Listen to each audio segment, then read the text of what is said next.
नमस्कार, सुप्रभात. मी श्वेता आणि तुम्ही पाहताय न्यूज 18 लोकमत बुलेटिनमध्ये तुमचं स्वागत. पुढच्या अर्ध्या तासात बातम्यांचा वेगवान आढावा घेणार आहोत स्पीड न्यूजमध्ये.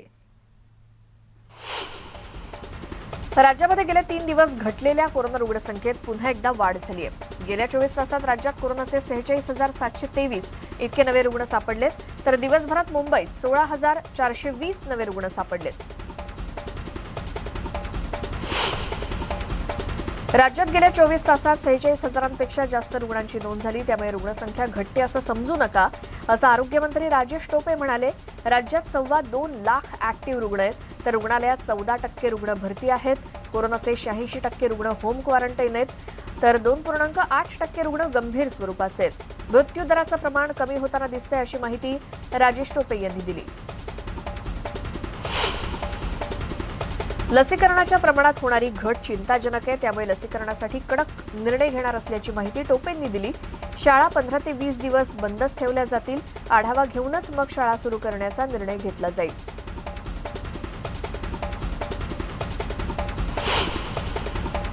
केंद्रीय आरोग्य मंत्रालयानं घेतलेल्या पत्रकार परिषदेतही त्यांनी महाराष्ट्रातील कोरोनाबाधितांच्या आकडेवारीचा उल्लेख केला. देशभरात कोरोना वाढत असताना महाराष्ट्रातील आकडेही चिंताजनक असल्याचं केंद्रीय आरोग्य मंत्रालयानं म्हटलं. तर महाराष्ट्रासोबतच तामिळनाडूमध्येही कोरोनाचे रुग्ण वाढत आहेत. देशामध्ये काही ठिकाणी 100% लसीकरण झाल्याची माहितीही त्यांनी दिली. मुंबईत गेल्या 24 तासात कोरोनाचे 16,420 नवे रुग्ण सापडलेत. यातील 916 नव्यानं रुग्णालयात दाखल करावे लागलेत. तर मंगळवारच्या तुलनेमध्ये मुंबईत बुधवारी रुग्णसंख्या वाढली आहे. पुण्यामध्ये बुधवारी दिवसभरात 4,857 नव्या रुग्णांची नोंद झाली, तर 1,805 रुग्णांनी कोरोनावर मात केली. दिवसभरात पुण्यामध्ये कोरोनामुळे एका रुग्णाचा मृत्यू झाला. राज्यामध्ये कोरोनाची तिसरी लाट सध्या प्रामुख्यानं मुंबई, ठाणे आणि पुण्यामध्ये थैमान घालत असली तरी याचा प्रसार आता हळूहळू अन्य जिल्ह्यांमध्ये होतोय. राज्यामध्ये सध्या 2,21,000 उपचाराधीन रुग्ण असून यातील सुमारे 89% रुग्ण हे मुंबई, ठाणे, पुणे, रायगड आणि पालघर या जिल्ह्यातले आहेत. या पाठोपाठ आता नाशिक, नागपूर, सातारा, नगर आणि औरंगाबाद इथल्या रुग्णांमध्ये सुद्धा वाढ होते. मुंबई पोलीस दलात कोरोनाचा शिरकाव झाला असून अनेक पोलिसांना कोरोनाची लागण झाली. काही पोलिसांचा कोरोनामुळे मृत्यू झालाय. या पार्श्वभूमीवर 55 वर्ष वयांवरील पोलिसांना वर्क फ्रॉम होम करण्यासंदर्भात निर्णय घेतला जाणार आहे. राज्याचे गृहमंत्री दिलीप वळसे पाटील या संदर्भात लवकरच निर्णय घेतील, अशी माहिती मुंबईचे पालकमंत्री अस्लम शेख यांनी दिली. मुंबईसह राज्यात कोरोनाचा प्रादुर्भाव वाढत असून आता नागरिकांचा कल घरच्या घरी कोरोना टेस्ट करण्याकडे वाढतोय. त्यामुळे सध्या राज्यात सेल्फ टेस्ट किटच्या मागणीत मोठी वाढ झाली आहे. दिवसाला 6 ते 7 हजार संच विकले जात आहेत. या वाढत्या मागणीच्या पार्श्वभूमीवर औषध विक्रेत्यांकडून विक्री किमतीपेक्षा अधिक दरात संचाची विक्री केली जाते का आणि या टेस्ट किटच्या विक्रीची माहिती ठेवली जाते का, याची तपासणी अन्न आणि औषध प्रशासनाकडून सुरू करण्यात आली आहे. गेल्या काही दिवसांपासून ओमायक्रॉन आणि कोरोनाच्या रुग्णसंख्येत वाढ होते. ठाण्यात विनामास्क बाहेर पडणाऱ्या नागरिकांविरोधात पालिकेनं कारवाईचा बडगा उगारलाय. रेल्वे परिसर, बाजारपेठ तसंच दुकानं या ठिकाणी विनामास्क फिरणाऱ्यांकडून 500 रुपयांचा दंड ठाण्यात वसूल केला जातोय. ओमायक्रॉनचा वाढता प्रादुर्भाव पाहता आरोग्यमंत्र्यांच्या जालना जिल्ह्यामध्ये लसीकरण मोहीम वेगानं करण्याचे प्रयत्न सुरू आहेत. पण काही अधिकाऱ्यांच्या हलगर्जीपणामुळे या मोहिमेला खीळ बसली आहे. जिल्ह्यातील 3 तालुका आरोग्य अधिकाऱ्यांसह 14 वैद्यकीय अधिकाऱ्यांना जिल्हा परिषदेच्या मुख्य कार्यकारी अधिकाऱ्यांनी कारणे दाखवा नोटीस बजावली आहे. या कारवाईमुळे जिल्ह्याच्या आरोग्य विभागात खळबळ माजली आहे. बीड जिल्ह्यामध्ये रुग्णसंख्या वाढू लागली आहे, तरी नागरिक बेजबाबदारपणे वर्तन करतायत, वागतायत. पण अशा नागरिकांमुळे कोरोना रुग्णसंख्या वाढण्यास निमित्त ठरेल. जिल्ह्यातल्या आठवडी बाजारात कोरोना नियमांचं उल्लंघन, माजलगाव बाजारात सुद्धा सोशल डिस्टन्सिंगचा फज्जा, रस्त्यावरती ट्रॅफिक जाम व्हावं इतकी गर्दी, पण प्रशासन मात्र हा सगळा प्रकार पाहून गप्पच होतं. वाशिम जिल्ह्यात कोरोनाचे रुग्ण वाढत असल्यामुळे त्याला अटकाव करण्यासाठी जिल्हा प्रशासनानं आठवडी बाजार आणि गुरांचे बाजार बंद करण्याचे आदेश काढले. तरी हे आदेश झुगारून जिल्ह्यातील मानोरा शहरातील आणि जिल्ह्यातील मोठी ग्रामपंचायत असलेल्या कामरगाव इथे आठवडी बाजार भरला आणि या आठवडी बाजारामध्ये मोठी गर्दी सुद्धा झाली.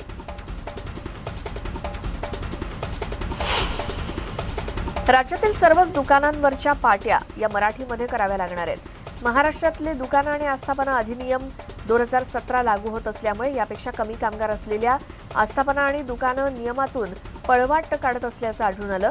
अशा प्रकारच्या तक्रारी सरकारकडे दाखल झाल्या होत्या, त्यामुळे मोठ्या प्रमाणात छोट्या दुकानांवरच्या पाट्या सुद्धा आता मराठीत कराव्या लागतील।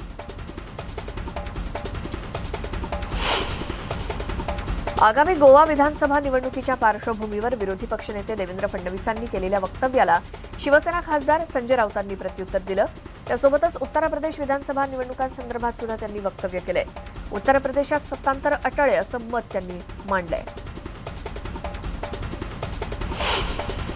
पंतप्रधानांचा ताफा ठरवून अडवण्यात आला असा गंभीर आरोप विरोधी पक्षनेते देवेंद्र फडणवीसांनी केला। पंजाबमध्ये मोदींच्या दौऱ्यावेळी सुरक्षिततेत झालेल्या किंवा राहिलेल्या त्रुटींवरून त्यांनी हा आरोप केला। 10 किलोमीटरवर पाकिस्तानची बॉर्डर असून मोदी पाकिस्तानी तोफखान्याच्या रेंजमध्ये होते। आम्हाला घटनेचे पुरावे मिळालेले आहेत असं फडणवीस म्हणाले।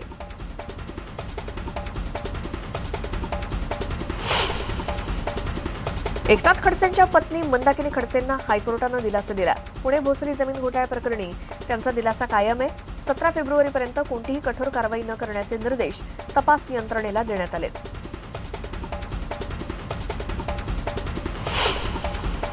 नितेश राणेंच्या जामीन अर्जावर आज निर्णय येण्याची शक्यता आहे। संतोष परब हल्ल्याप्रकरणी नितेश राणे सूत्रधार असल्याचा आरोप करण्यात आलाय। या प्रकरणी दोन्ही बाजूंकडून झालेल्या युक्तिवादादरम्यान राज्य सरकारकडून नितेश राणे यांना अटकपूर्व जामीन अर्जावरती सुनावणी होत नाही तोपर्यंत अटक करणार नाही अशी ग्वाही देण्यात आली। दरम्यान कोर्टाने युक्तिवाद ऐकून घेतला असून आज या प्रकरणाचा निर्णय कोर्ट देण्याची शक्यता आहे।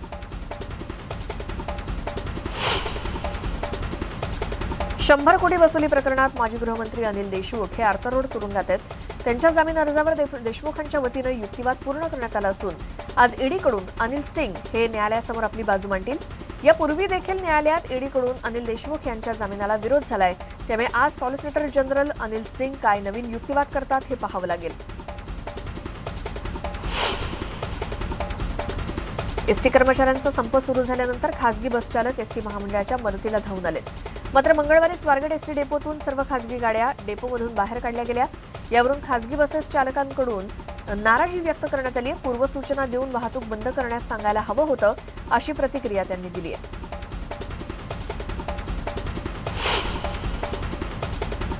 सिंधुदुर्ग जिल्ह्यातील एसटी कर्मचाऱ्यांनी केंद्रीय मंत्री नारायण राणेंची भेट घेतली। कणकवली येथील ओम गणेश बंगल्यावर ही भेट झाली। विलिनीकरण होत नाही तोपर्यंत कामावर हजर होणार नसल्याचं कामगारांनी स्पष्ट केलं। दरम्यान केंद्रीय मंत्री नारायण राणे यांनी कर्मचाऱ्यांना पाठीशी असल्याचं आश्वासन दिलं।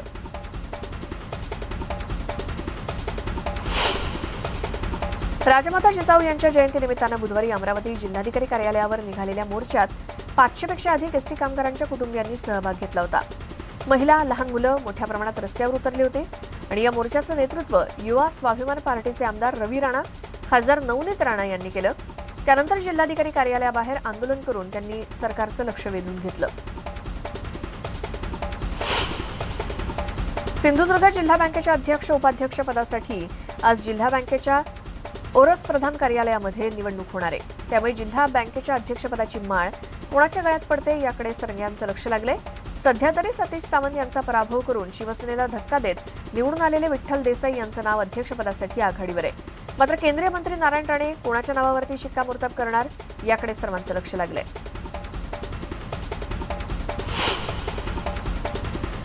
चांदवड बाजार समितीत बंद असलेले कांद्याचे लिलाव सुरू झाले। जुन्या आणि नव्या व्यापाऱ्यांमध्ये वाद निर्माण झाल्यानंतर कालपासून लिलाव बंद होते। लिलाव सुरू करण्यासाठी शेतकऱ्यांनी आक्रमक भूमिका घेऊन ठिय्या आंदोलन केलं होतं।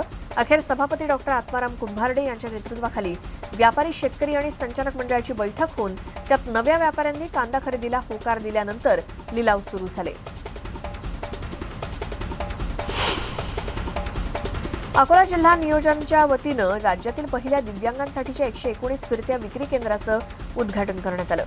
अकोला जिल्हाधिकारी कार्यालयात उपमुख्यमंत्री अजित पवारांनी व्हिडिओ कॉन्फरन्सिंगद्वारे हे उद्घाटन केलं। दिव्यांगांसाठी फिरतं विक्री केंद्र देण्याचा हा महाराष्ट्रातला पहिला प्रयोग प्रशासनाच्या वतीनं राबवण्यात आलाय।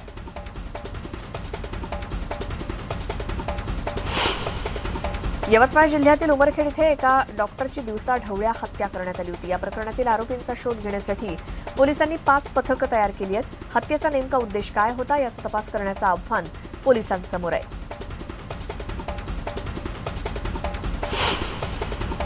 भिवंडी तालुक्यातील पिंपळास येथील भूमिवर्ल्ड प्रकल्पाचं काम सुरू आहे। या प्रकल्पाच्या मालकानं पूर्वसूचना न देता शेतात भरणी घालत असल्याचा आरोप शेतकऱ्यांनी केला। शेतकऱ्यांनी मध्यरात्री जाऊन हे भरणीचं काम बंद पाडलं। तसंच पोलीस प्रकल्प मालकाला पाठीशी घालत असून आमरण उपोषणाचा इशारा शेतकऱ्यांनी दिलाय। पुण्यातील डॉक्टर सलीम अली पक्षी अभयारण्याच्या दुरवस्थेची दखल पर्यावरण मंत्री आदित्य ठाकरेंनी घेतली। या अभयारण्यातील राडारोडा उचलून दुरुस्तीची कामं तत्काळ सुरू करण्याचे आदेश आदित्य ठाकरेंनी दिलेत। या अभयारण्याच्या दुरवस्थेबाबत सातत्यानं पर्यावरण प्रेमींनी आवाज उठवला होता। मुंबईच्या मदनपुरा भागात लागलेल्या आगीवर फायर ब्रिगेडनं शर्थीनं प्रयत्न करून नियंत्रण मिळवलं। या आगीत चप्पल आणि बॅग कारखाना जळून खाक झालाय। त्याचबरोबर 4 दुकानं आणि 2 गोडाऊनमधील साहित्य जळून खाक झालंय। या आगीत मोठ्या प्रमाणात आर्थिक नुकसान झालंय। सुदैवानं यामध्ये कोणतीही जीवितहानी झाली नाही। आगीचं कारण अद्याप अस्पष्ट आहे। भिवंडी शहरातील रोडवर अतिक्रमण करणाऱ्या टपरे आणि हातगाड्यांवर कडक कारवाई करण्याचे आदेश महानगरपालिकेचे आयुक्त सुधाकर देशमुख यांनी दिलेत। शहरात गैबीनगर ते शांतीनगर रोडवर अतिक्रमण करणारे अनेक टपरे आणि हातगाड्या थेट जेसीबीच्या माध्यमातून व्यापाऱ्यांसमोर तोडून धडक कारवाई करण्यास सुरुवात केली। त्यामुळे व्यापाऱ्यांमध्ये खळबळ माजली आहे। बदलापुरात शिवसेनेच्या महिला सरपंचाचा विनयभंग केल्याचा आरोप करण्यात आलाय। मात्र ही तक्रार खोटी असल्याचं स्पष्टीकरण शिवसेनेच्या उपसरपंचानं दिलंय। त्यांच्यावर शिवसेनेच्या महिला सरपंचानं हे आरोप केलेले आहेत। बदलापूरच्या राहटोली ग्रामपंचायतीत हा सगळा प्रकार घडला। या प्रकरणी व्हिडिओ समोर आला असून या प्रकरणी उपसरपंचाविरोधात विनयभंगाचा गुन्हा दाखल झालाय। पिंपरी चिंचवड शहर पोलीस आयुक्तालयाच्या पोलिसांनी तब्बल 98 किलो गांजा जप्त केलाय।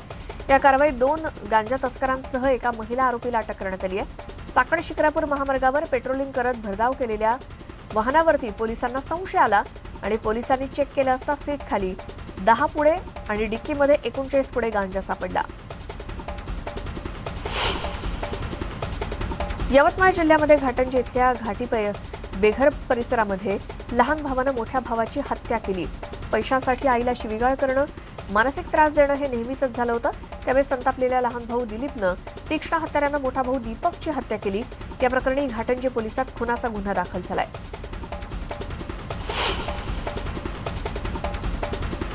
आणि गडचिरोलीमध्ये माओवाद्यांकडून 2 वनरक्षकांना बेदम मारहाण करण्यात आली।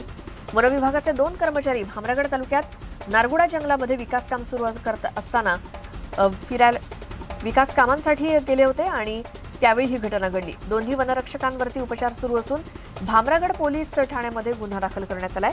या घटनेनंतर वनविभागात खळबळ माजली असून आता वनविभाग माओवाद्यांच्या लक्ष्यावर असल्याचं स्पष्ट झालंय।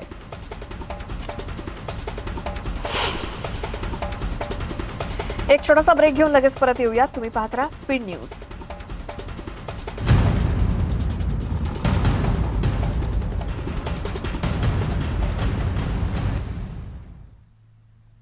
ब्रेक नंतर बुलेटिनमध्ये तुमचं स्वागत। पुन्हा पाहणार आहोत स्पीड न्यूज। देशात कोरोना रुग्णांची संख्या दिवसागणिक वाढते। या पार्श्वभूमीवर पंतप्रधान नरेंद्र मोदी आज देशातील सर्व मुख्यमंत्र्यांसोबत व्हिडिओ कॉन्फरन्सिंगद्वारे संवाद साधणार आहेत। ओमायक्रॉनची धास्ती, लसीकरण मोहीम आणि कोरोना प्रतिबंधात्मक उपाययोजनांवरती या चर्चा होणार असून यावेळी पंतप्रधान मोदी मुख्यमंत्र्यांना काही सूचना देखील करणार आहेत।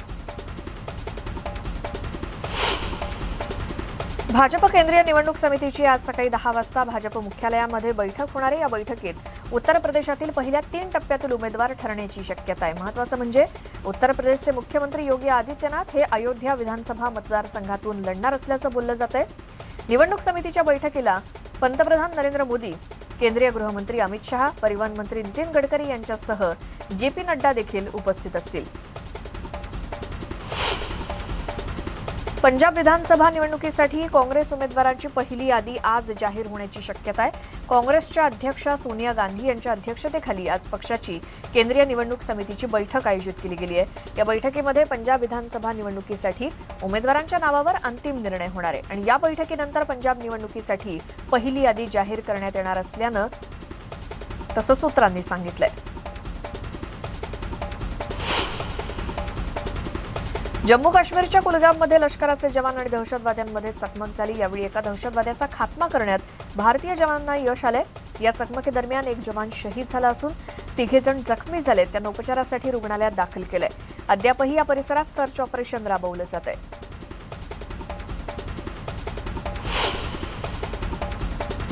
आमची चीनसोबत 14 वेळा चर्चा झाली असून सीमेवरचा धोका अजूनही टळला नसल्याचं लष्कर प्रमुख मनोज नरवणे यांनी सांगितलं. 2 वर्षातील परिस्थिती आव्हानात्मक असल्याचं त्यांनी म्हटलं.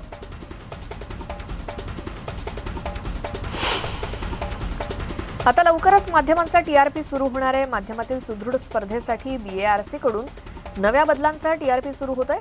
आता निकोप स्पर्धेसाठी ट्राय आणि बीएआरसीला परवानगी दिलेली आहे. आता 4 आठवड्यातून एकदा टीआरपी येणार आहे. आसामच्या सोनितपूरमध्ये बोरसोला परिसरात वाघाचा वावर वाढलाय. ओरांग नॅशनल पार्कमधून हा वाघ बाहेर पडल्याची माहिती आहे. या वाघानं शेतातील एका कामगाराला जखमी केल्याची माहिती सुद्धा समोर आली आहे. भारत आणि दक्षिण आफ्रिका यांच्यात केपटाऊनमध्ये तिसरा आणि शेवटचा कसोटी सामना खेळवला जातोय. दक्षिण आफ्रिकेचा पहिला डाव 209 धावांवर आटोपला. यावेळी जसप्रीत बुमराहनं 5 बळी टिपले तर दुसऱ्या दिवसाअखेर भारतानं दुसऱ्या डावात 17 षटकात 2 बाद 57 धावा केल्या. आफ्रिकेचा घातक गोलंदाजीसमोर राहुल मयंक पुन्हा अपयशी ठरले आणि भारताकडे आता 70 धावांची आघाडी आहे. अभिनेत्री अनन्या पांडेने इंस्टाग्रामवर एका खास गिफ्टचा फोटो शेअर केलाय. हे पोर्ट्रेट फार वेगळं आणि अनोखं असल्याचं पाहायला मिळतंय. अनन्यानं हे ही फ्रेम तिच्या घराच्या भिंतीवरती लावली आणि विशेष म्हणजे तिला ही फ्रेम गिफ्ट म्हणून मिळाली आहे. किंग खान शाहरुखची पत्नी गौरी खान हिनं तिला हे अनोखं पोर्ट्रेट भेट दिलंय. अनन्यानं त्या पोर्ट्रेटप्रमाणेच पोज देत काढलेला फोटो शेअर केलाय. अल्लू अर्जुन आणि रश्मिका मंदाना यांच्या मुख्य भूमिका असलेला पुष्पा द राईज हा चित्रपट प्रदर्शित झाल्यापासून सातत्यानं सोशल मीडियावरती चर्चेत आहे. सध्या सोशल मीडियावर स्पायडरमॅनचा एक व्हिडिओ व्हायरल होताना दिसतोय. तो या चित्रपटातील सामी या गाण्यावरती धम्माल डान्स करताना दिसतोय आणि हा व्हिडिओ अल्लू अर्जुनचा भाऊ अल्लू शिरीषनं त्याच्या ट्विटरवरून शेअर केलाय. अल्लू शिरीषचं हे ट्विट सध्या सोशल मीडियावर चर्चेत आहे.